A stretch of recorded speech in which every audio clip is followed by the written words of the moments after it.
Welcome to The Breakdown. My name is Gary Jones. I'm Cleela, and today we're going to talk about Sucker Punch. Now, this is a film that I enjoy. Yeah, one of a guilty pleasure or actual you could sit down and. I enjoy it, but I know a lot of people don't enjoy it. Yeah, on Rotten Tomatoes it got I don't know. Oh, it's got awful. Yeah. Yeah, I don't know. You don't like it. No. I've watched it only twice now, to be honest. I watched it back in cinema when it came out in 2011, and I watched it again the other day for this. And right off the bat I could tell that this was for me it was kind of fun because as soon as I saw a Zack Snyder film, I'm like, he's kind of become a household name ever since, Batman and Superman from Face to Face. But Zack Snyder and Legendary Pictures, both in my books, have a really good track record for great visuals. Oh yeah, you can tell that. I hate Batman and Superman, but some good visuals in there. Yeah. A bit overuse on the slow-mo, but and same with this movie, they use slow motion a lot, but no, they use filter script effect. I'm talking about Sucker Punch here. They use filter script effect, they use camera angles, they use they really have a good sense of an artistic vision for a film. Should we just go into the story of it? Yeah, sorry. The story is of Baby Doll. She recently loses her mother and she's being looked after by her stepfather. Obviously, he wanted to get some inheritance from the mother, but he doesn't. One night he tries to attack her younger sister and Baby Doll tries to protect her but accidentally kills her. She's then sent away to an asylum, and while there she tries to escape with these other group of girls, Sweet Pea, Amber and Blondie and Rocket, and she gets her freedom. She doesn't escape, but yeah. Well, whether or not she gets her freedom isn't that kind of open to interpretation. No, I think it's pretty obvious. But she has to sacrifice herself, really, her brain. Well, the Sweet Pea. And the Baby Doll. Baby Doll, yeah. She gets the lobotomy. Yeah, whether or not you consider getting a lobotomy it's freedom. not freedom. But that's kind of what the movie says. This movie could be interpreted in so many different ways. There's so many ways that you could analyze it and oh, well, what if it means this? What if it means that? What if it, and it kind of comes off as a bit of an art house film because of this. Now, unfortunately, for me anyways, I found that the first time I watched this, it was coming up to the end, and this narration comes on from Baby Doll, and... Sweet Pea. No. It was Sweet Pea. Sweet Pea's the narrator. Okay. Yeah. Wow, because there's one interpretation where it's Sweet Pea is the star of the movie. She actually says it herself during one of the brothel scenes, and yeah. But even the narration that I was talking about there was saying that so who's the real star? Who's the one who sets up these monsters? Who's the one who kicks down the door? It's you. It's your life. Now go kick ass, whatever. And it really is the kind of thing which I felt like this movie could be interpreted in different ways. It could have various different messages, but here's the director not trusting the audience to interpret the film in however they would, and saying no, I need to get this message across. I need my interpretation. I need to hammer in by literally telling the audience at the end. I didn't take much use of the narration. It's the only thing I took from it is maybe Sweet Pea is the starring character. Yeah, you mentioned before, before we started the recording, you're saying about pointing out about when Baby Doll was going for this lobotomy. Oh yeah, there's in the asylum there's a stage, and on that stage they kind of work through their issues, and at one point you see Sweet Pea. She's in a wig exactly like Baby Doll's haircut, and she's getting a lobotomy, so it's almost as though Sweet Pea's imagining Baby Doll to help her escape this whole situation. Yeah. No, I can see that. once again, that feels like the audience is going out of their way to, like, the whole time, like, we're following Baby Doll around, it really kind of feels like this is the main character. Yeah. And while the whole point is, like, whose story really is this? Even Baby Doll admits, like, this isn't my story, this is yours to Sweet Pea. Like, we're still following her around. She's still Yeah. the main character, from our perspective anyways. It's slightly confusing. Like, But he did say, Zack Snyder did say he edited out some scenes that did make it very easy for the audience to follow, just like too easy. so you're saying that stuff was actually edited out of this? Yeah, This was like a long sentence. there was an alternative ending with Baby Doll and John Hamm, who gave her the lobotomy, where they're in the kind of brothel world, where he's telling her like to give up her like her pain and all that to get her freedom. I don't know. I found it interesting once it went from the brothel world, like once it went like, because it shows her sitting in this chair about to get a lobotomy, and it cuts away into her mind basically, which showed, like, I interpret it anyways, that from the week up to the events of this lobotomy are being played out, but in a different setting. In this case, changing it from an asylum to a brothel. And, like, the stepfather gets changed into a Catholic priest, and she's an orphan. And, but I'm just kind of watching this, and they very clearly, like, make it very clear that things that happened in her mind, the fire that was set, the knife being sold, like, all this stuff, it did actually happen. But honestly, even though there was a lot of guys, like, security around this brothel, I kind of feel with insane with the asylum like that they wouldn't be so easy to do all these things. Mainly considering the big plan of how to do a lot of these things is, I will dance, and my dancing will be so sexy that nobody will look away from me, and you can do whatever the hell you want. You can go ahead with all of our plans. How did that actually work out in this asylum setting in real life? I can't say for sure. I know it's pretty obvious that Oscar Isaac's character was, I don't know, entranced by her. So, and he kind of ran the asylum. Yeah. So, that...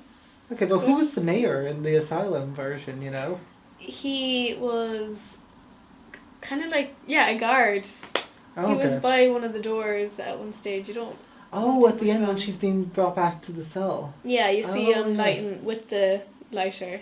Oh, okay, yeah, okay. Yeah, fair you enough. see all those characters in the asylum and then in the brothel world. Now, like, a big thing about this film is it keeps cutting away, like, it goes from the lobotomy to in her mind where she's replaying the events in the brothel, and then her brothel version, when she's dancing, it goes into her mind again, very Inception-esque, Yeah.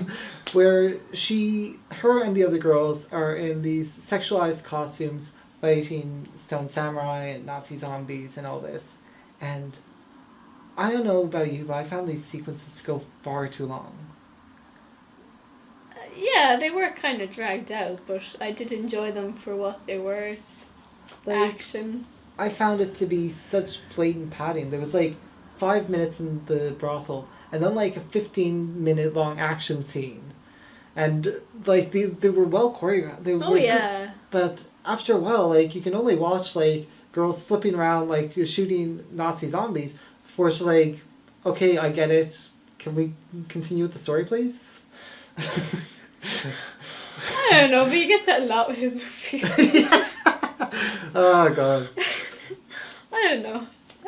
Like, I would like to briefly mention that the first time I went to see this, I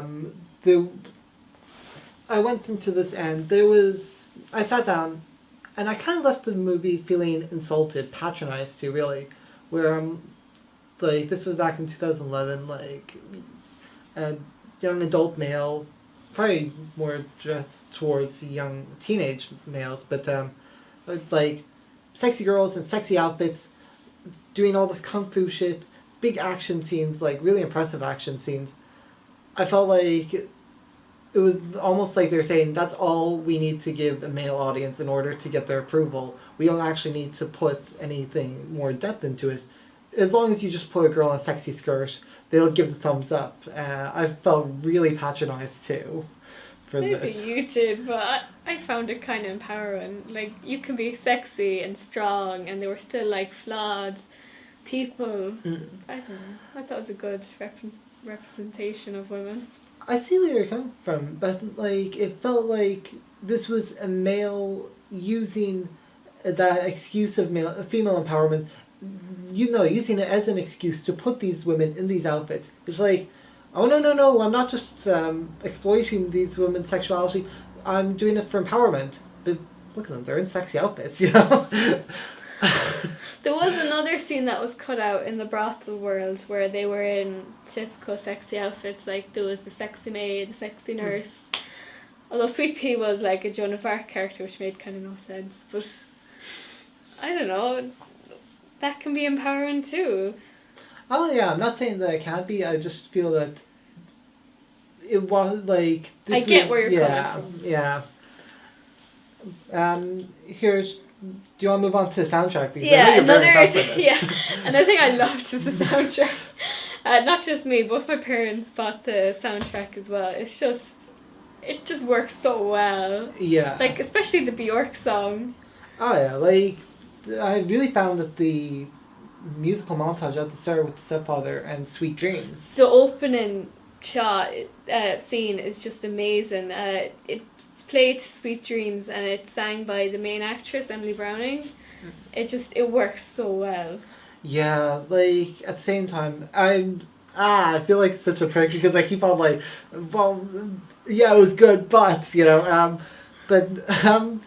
it's just like Sweet Dreams. There was the other one, Where Is My Mind? Like every so often, a really popular song would show up, and it's just like, oh wow, that soundtrack was really good. It's like, well, yeah, these are songs that you already liked before you went into the movie. Now, it wasn't nearly to the extent that Moulin Rouge, where they just took every friggin' popular song from 20 years and threw it into a musical. But, like, the original score in this was really good. I was really impressed. Like, I didn't know that Emily Brown sung those, like, in terms of versions. Yeah, she's sang in another movie called God Help the Girl, so she's got a great voice. Oh, yeah, great voice. Yeah. Now, this was just me, like, but watching it now... that opening sequence, I couldn't help but start laughing because in my mind, I hear Sweet Dreams and all I can think is Quicksilver right around the Xavier Mansion saving everyone in Apocalypse. Okay, but this is before that. Yeah, just a bit. I did like the fact that they had the asylum called the Lennox House. Yeah. You know, Annie Lennox from Eurythmics did the original song. Oh, okay. Yeah. Okay, cool. So, any other thoughts?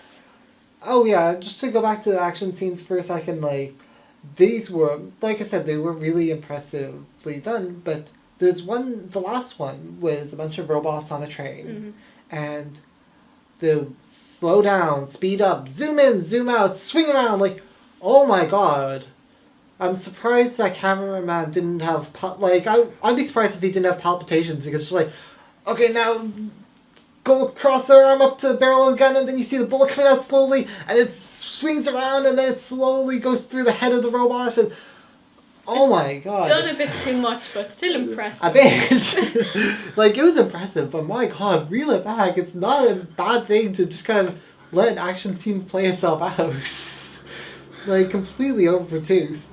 Like, this movie has a lot of good points. It's a very, very fun movie, and it can be interpreted in many different ways. I just found that it's too long. I found that the action scenes went on too long and were pulling away from the plot too often. The acting was solid. Yeah, I enjoyed all the main girls, Emily Browning, Abbie Cornish, Vanessa Hudgens, and Jena Malone, Jamie Chung. Yeah, like... all amazing. Wait, what's the actor who plays Stick in Daredevil? He was also... Scott Glenn? Like, it was great seeing him in this, like... Yeah. I don't know why he covered for the girl at the bus when he was the bus driver. He's like, oh, she's been on this bus for ages now. To the cops. See, I think that could again be, is it a dream? Is it real? Yeah, it would make more is sense she in if her it was head? a dream, yeah. Yeah. But, It's an enjoyable movie for me. It's nothing to take too seriously, but there's loads of things I like. Fair enough. Like, I see a lot of good things in this. Personally, I just couldn't sit down and watch it. Like, I've seen it twice now. No. Was it bad? Not necessarily. Was it good? Like, it was a very mediocre film for me. It was very You love it or hate it, really. Yeah. When you say that right after I say it's mediocre. Yeah.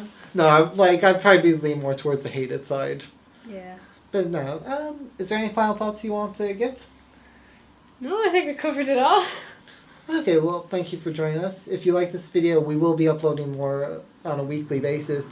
Please like and subscribe. We'll do new and old movies too. Yeah. So yeah. So next week we're probably going to do a cinematic release. We haven't decided yet.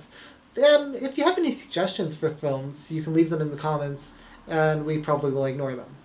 Thank you for your time. Bye.